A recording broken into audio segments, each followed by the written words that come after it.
不要看那个第8航空军有这个强大八的外号，其实它最早的外号在我看来应该叫小小八。为什么？因为它在1942年7月4日执行第一次任务的时候呢，你们猜它派了多少飞机？6架 A-20，那个属于中型的这种轰炸机，去轰炸荷兰的4座机场而已。这根本就是战术空军，不是战略空军，所以就根本就是小小八。那个时候去执行任务，还要派那个6架英国的波士顿轰炸机在旁边跟他们一起去撞弹。但是到了1944年6月，就诺曼底登陆的时候呢，你们猜它的规模到了多少呢？这个真的就是名副其实的强大八了，因为这个时候它动不动就可以派出2000架的4引擎轰炸机跟1000架的战斗机出任务。所谓的4引擎轰炸机，就是包括 B-24跟 B-17两款战略轰炸机在内。你说这个规模大不大？那你看它第一次出任务的时候，可能规模比陈纳德在中国的这个驻华航空特遣队都还要小。然后等到了这个1944年的时候，陈纳德的第14航空军在中国有500架飞机大概，那他在欧洲有8000多架飞机，这是他的16倍之多。你看到没有？这就是欧洲战场跟中国战场的这个作战规模的差异，在这个时候凸显出来了。各位，我们看这个巴的 Anderson， 他真的是非常的厉害，打下16.2架敌机。但是其实你去把这个第8航空军的整个规模拿出来，它其实也只是其中一名而已。其实第8航空军在二战的时候诞生了566个击落超过5架敌机的英雄，那包括战斗机飞行员跟轰炸机上的枪手。那其中呢，有261人确实是非战斗机，就是非 P-51野马打下了超过5架以上的德国战斗机。那像 Anderson 这样子打下超过15架的有31个人，所以你们说强大吧，厉不厉害？这次回到洛杉矶啊，我们除了访问2位这个第8航空军的老英雄，我们也去造访了这个 Chino 最有名的 Planes of Fame Museum， 就是世界名机博物馆。那这个博物馆非常有名，为什么？因为它的馆藏大概有150架的飞机，都是二战、冷战的，甚至有一些是到了90年代的机种，它都有。那基本上都是原汁原味的，而且其中有30架是可以飞的。那相信喜欢日本飞机的人应该更知道，就是说那里有一架是属于原装的零战，它连发动机都是属于日本原厂设计的。那喜欢二战老飞机的人是不可错过这个博物馆的，所以我们这次一定也会去那边走一走。那这次我们也非常感谢馆方的这个 Brian 大哥向我们介绍了 B-17跟 P-51这2款跟第8航空军最有关系的轰炸机跟战斗机。那透过他的介绍，相信大家对这些 warbird 这些战鹰会有更深的了解。Hi Brian, I'm Hi. Sam from Taiwan. I'd like to know if it's possible for me to introduce yourself, like what's your mission in this museum's purpose? Sure. My name is Brian Finnegan. I'm the Director of Education Programs here at the Planes of Fame Air Museum. Planes of Fame is located in Chino, California, which is in Southern California. We're about 30-40 minutes from downtown Los Angeles or from Disneyland. We were founded in 1957. We've been at several locations, but we've been here at Chino now since 1974. We have over 100 aircraft here in the collection in Chino, and we have another 40 or so actually in storage. So about almost 140 aircraft in the collection. Out of that, 40 aircraft have been restored to flight.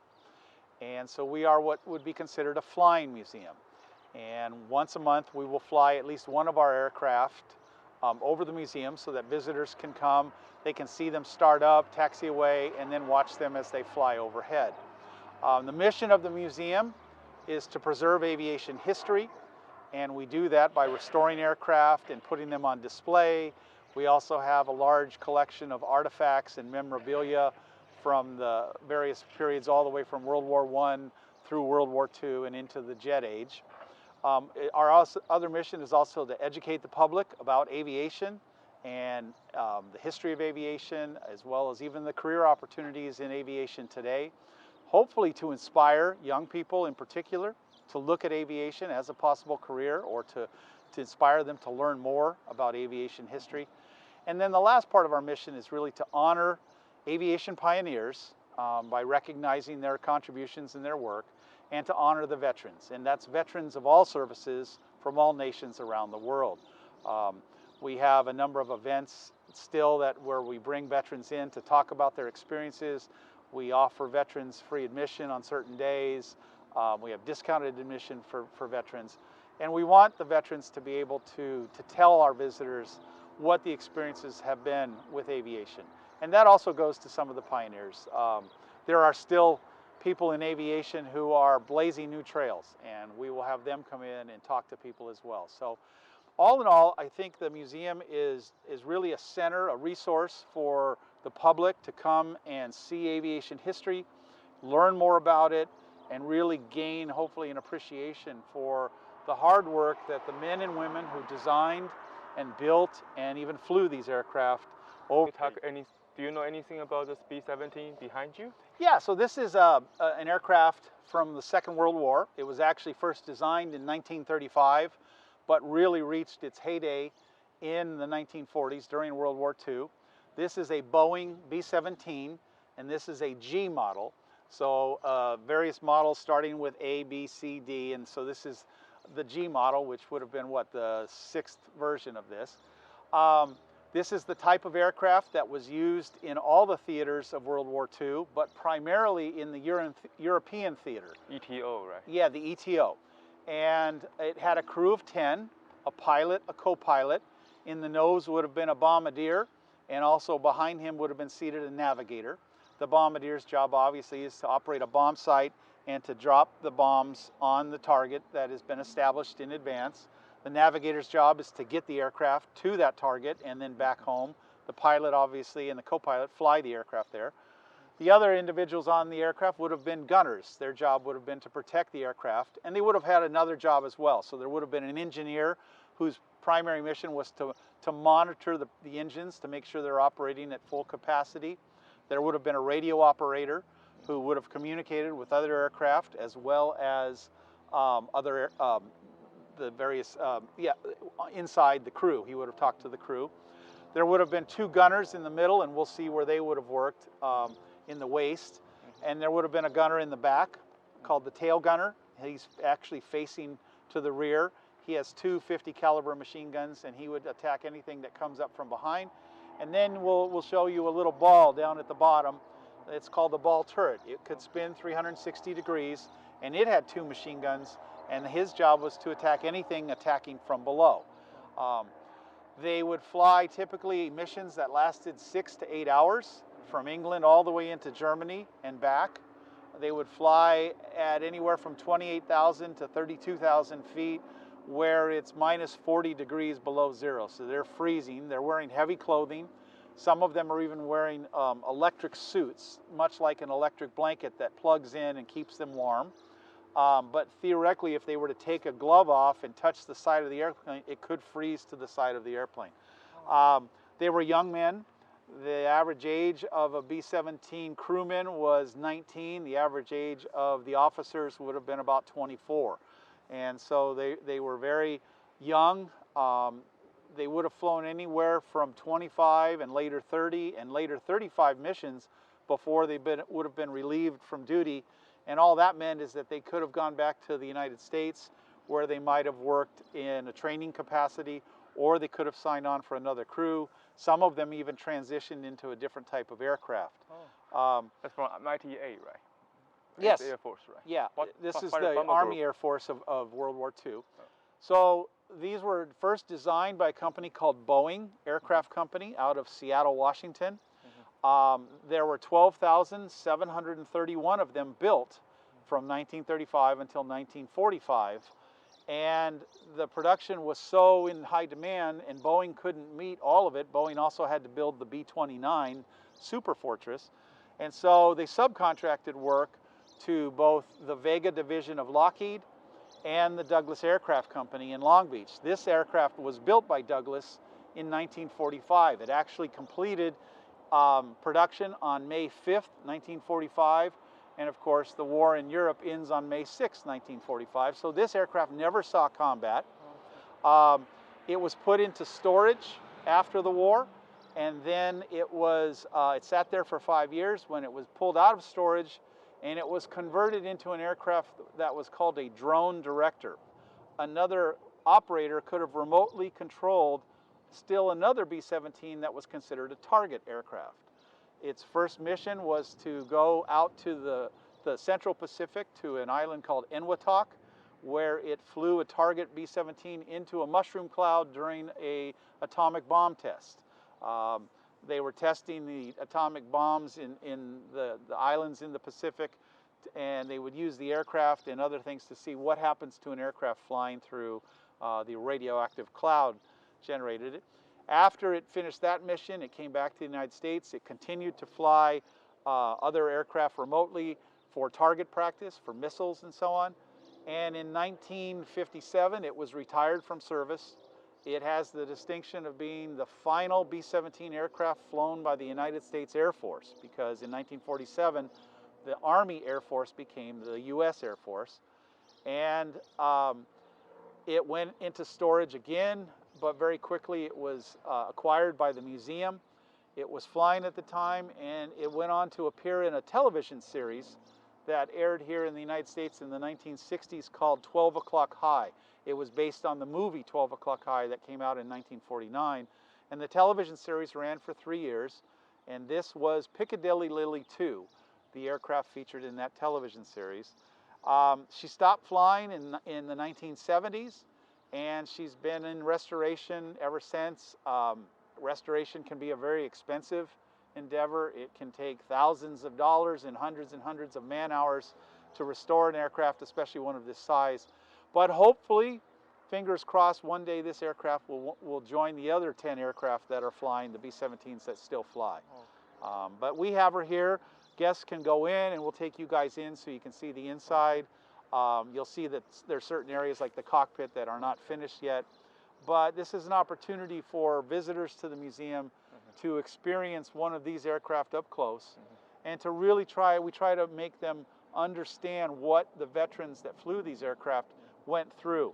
I like to use this aircraft as an example of why we say thank you to our veterans for their service, because when you understand the types of missions that the men flew in these aircraft, you realize they sacrificed a lot. Out of that 12,731 that were built, 7,500 aircraft were lost, either through combat or training accidents, but that's an awful lot, and with those, potentially 10 men could have lost their life.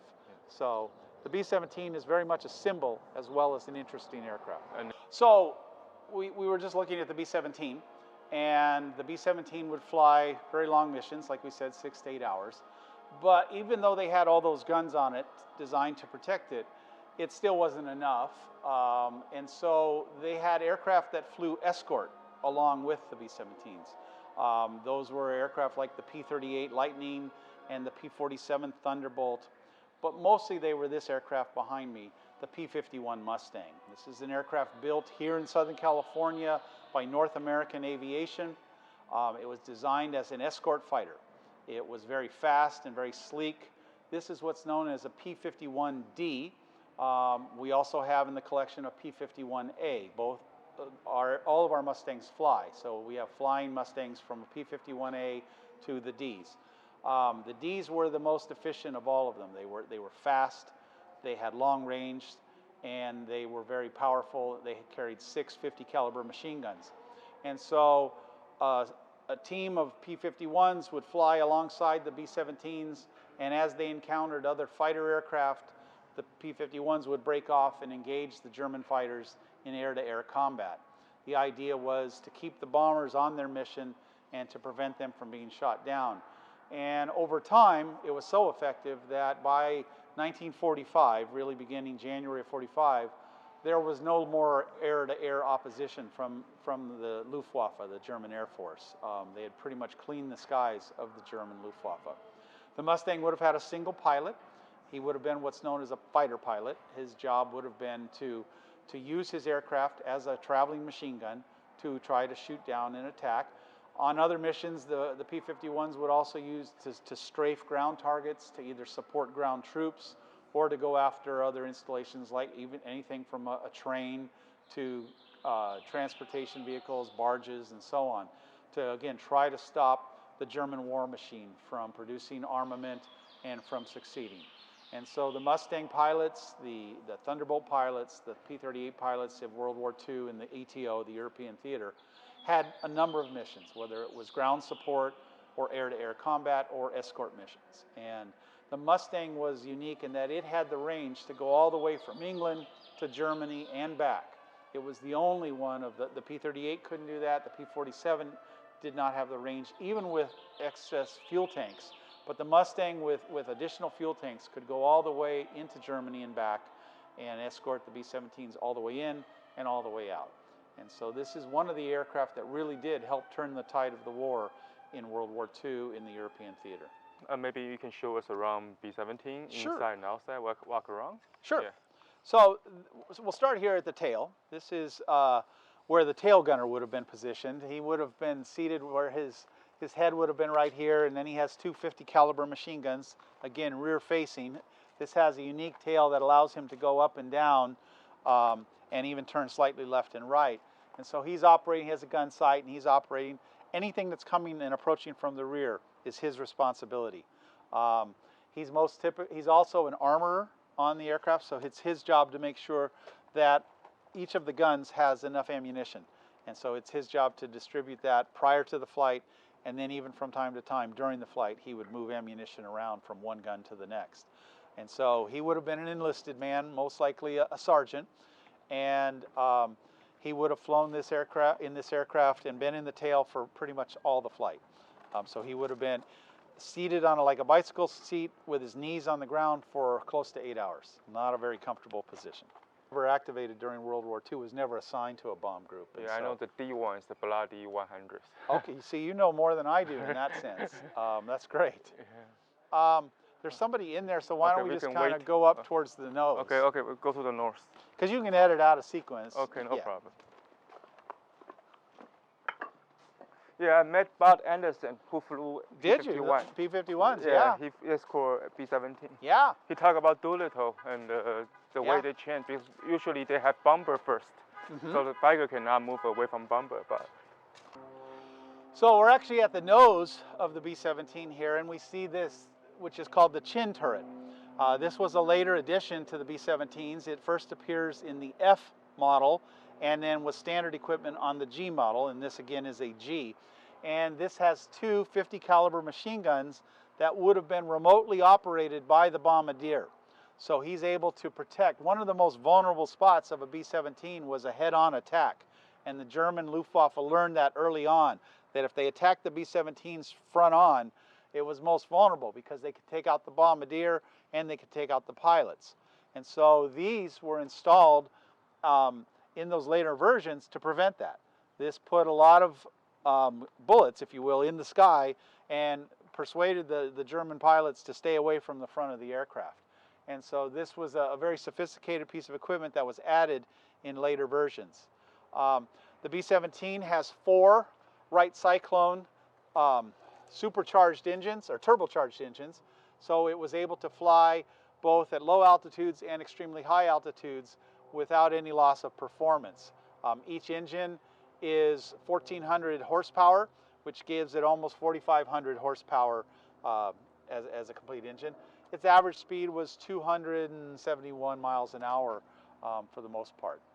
We're now in the waist position of the B-17, and you can see here's a 50 caliber machine gun that the waist gunner would have operated. There would have been another one right here.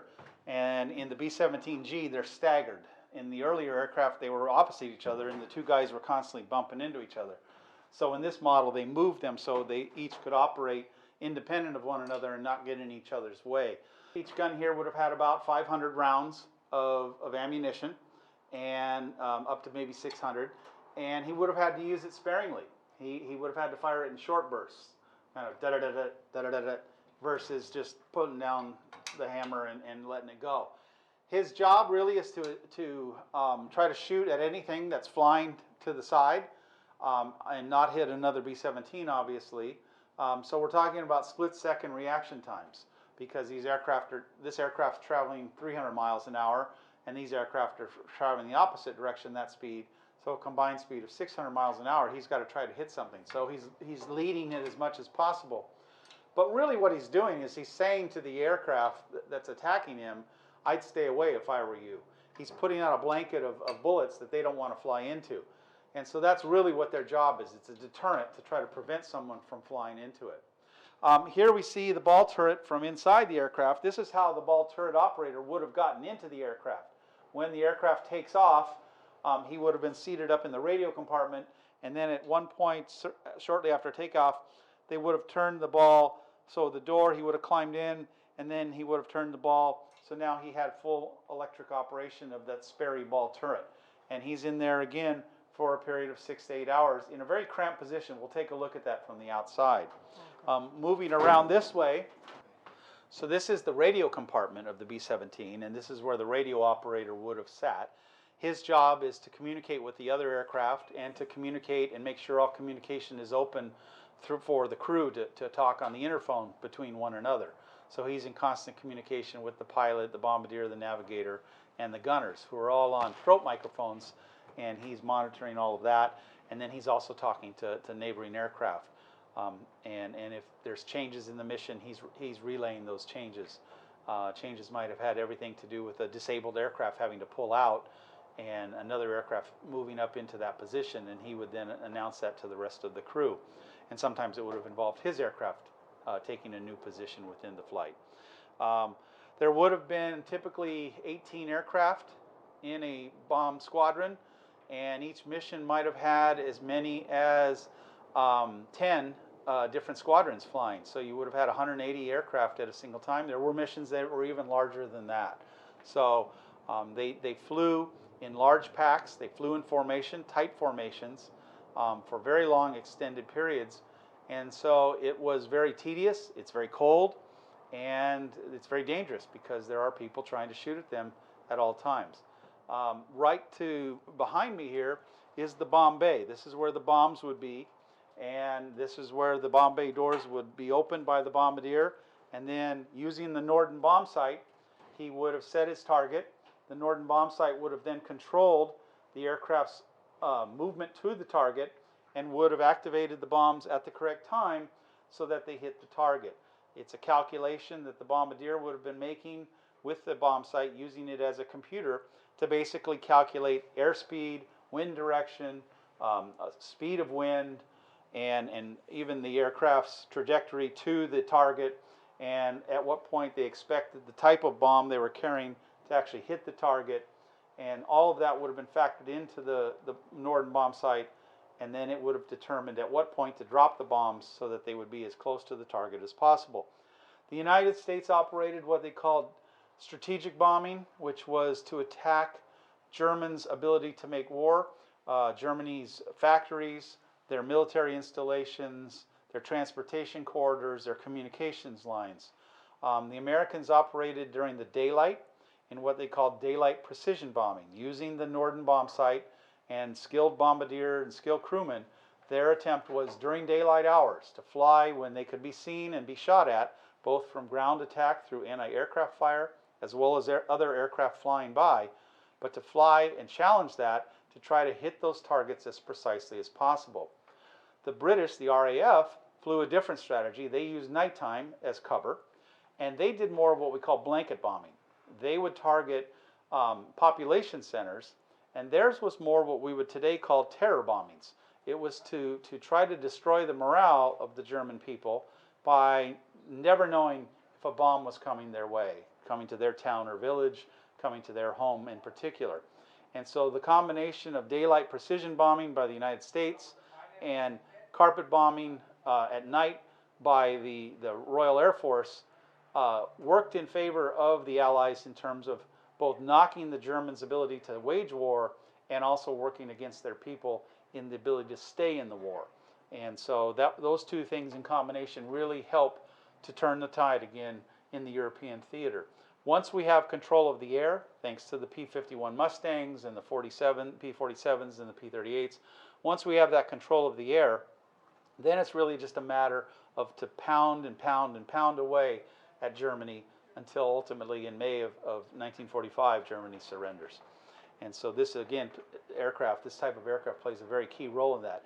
This aircraft, along with another big heavy bomber called the B-24 Liberator, a little more automated in terms of its control. It uses hydraulic controls versus the manual controls we see on this aircraft. But those two aircraft in tandem really working together to pound targets that were to prevent Germany from being able to produce armament, to produce weapons, and really to hit their troops hard in that regard. So this is the ball turret. There would have been an individual called the ball turret gunner who would have been inside this small little ball. And this is an automated ball. It was made by the Sperry Corporation, and it could travel in a completely 360-degree circle. He has two 50 caliber machine guns, and he's in a very tight configuration, almost like a fetal position, if you will. He's laying on his back against this door, and then the guns are pointing that way, and he has a window, and he's spinning around, and he's shooting at anything that's coming up from below. That's really his job. Imagine being in this position in this little ball for a 6 to 8 hour mission, and you realize just how difficult this was. The ball turret gunner typically was short in stature. They were the shorter individuals, probably in the range of 5'4" to 5'6". The bigger guys tended to be in the other positions, and they had very little protection on their own. They were not. He has a lot of plexiglass, and he doesn't really have much plating to protect him from bullets. So he's in a very vulnerable position. He could not be in the ball during takeoff and landing because it wouldn't be safe. But he was in there the rest of the mission. And so again, the ball turret gunner plays a critical role in the B-17's history, and it was one of the last times we see this particular aircraft is one of the last times we see a ball turret on any aircraft. Most of the times after this, we'll go to automated guns where there's not a person operating them in the immediate vicinity. They're operating remotely. So this is the B-17. Again, this particular aircraft is under restoration, and we continue to work on it, and we continue to add new enhancements and new features to give our visitors an experience. What we want them to appreciate is both what went into the design of this aircraft, what went into the missions that it flew, and really the courage and bravery and sacrifices that the men who flew these missions did on behalf of preserving freedoms around the world. And for that, we're very pleased to bring those stories to our visitors, to make them remember that there is a reason why we thank our veterans, and there is a reason why we say that a veteran deserves our praise, because what they do is sacrifice so that we can enjoy the freedoms that we sometimes take for granted. And so aircraft like this help remind us of that and kind of keep it in the forefront of our minds that we owe a debt of gratitude to the men and women who serve our countries and protect us from harm. 在1940年的2月20号到2月25号这5天的时间，发动了一个叫大礼拜的空袭，英文叫做 Big Week， 是美国的陆军的第8航空军、第9航空军、第15航空军跟第12航空军联合这个英国皇家空军的轰炸机司令部，也是不间断的对这个德国的这个航空工业发动了空袭。表面上是去炸这些飞机工厂，其实它的目的不是那么简单，它是要吸引德国的战斗机起飞，再把它们一举消灭掉。那参加大礼拜的飞行员里面，我这边就不得不提一个最有名的人，他叫做 James H. Howard，Jim Howard， 他的中文名字叫侯华惠。为什么他有中文名字呢？因为他是在广东出生的，他是一个传教士的小孩啦。那他在那个抗战爆发后，因为同情中华民国，曾经自愿的来中华民国参加美籍志愿大队，就是我们所俗称的飞虎队，在第2中队服务，也是一个很有名的这个王牌飞行员了。那后来他在1942年7月4日，也就是 AVG 解散之后呢，他就回到了美军体系里面，后来被分发到欧洲战场参加这个第354战斗机大队。那第354战斗机大队严格来讲是属于第9航空军的，但第9航空军在那个时候是最早在欧洲接收野马战斗机的部队。那一开始包括巴德安森服务的357大队都是在第9航空军之下，甚至侯华惠因为他们是最早接收 P51的，所以他还要去训练巴德安森他们怎么样执行 P51的作战任务，所以他还带过357大队，这是非常有趣的一段。那侯华惠他最有名的一个案例在欧洲战场上，就是他驾驶他的 P51， 他的 P51外号叫顶好，就是中文的顶好2个字，那英文叫丁号。他在1944年1月11日的时候，曾经单枪匹马的保护一整群的这个 B-17轰炸机，去对抗30几架试图来拦截这些轰炸机的德国战斗机。那他那次英勇作战，一个人就吓跑了30几架德国飞机，所以因此他得到了一个外号叫做一人空军 （One Man Air Force），还得到了这个国会荣誉勋章的表扬。他好像也是欧洲战场上唯一一个得到国会荣誉勋章的战斗机飞行员，所以这个故事也是非常有意思，告诉我们说，中华民国跟这个欧洲战场不是完全没有这个联系的，还是有的。那这个大礼拜的任务，表面上呢是说要去轰炸德国的飞机工厂，其实就是要吸引德国的战斗机，比方说像 BF-109啊、FW-190啊、BF-110等战斗机起飞来拦截他们，然后再用野马把他们统统干掉。那这个大礼拜真的对德国空军而言是伤其筋骨的，因为他们有262架飞机被击落了。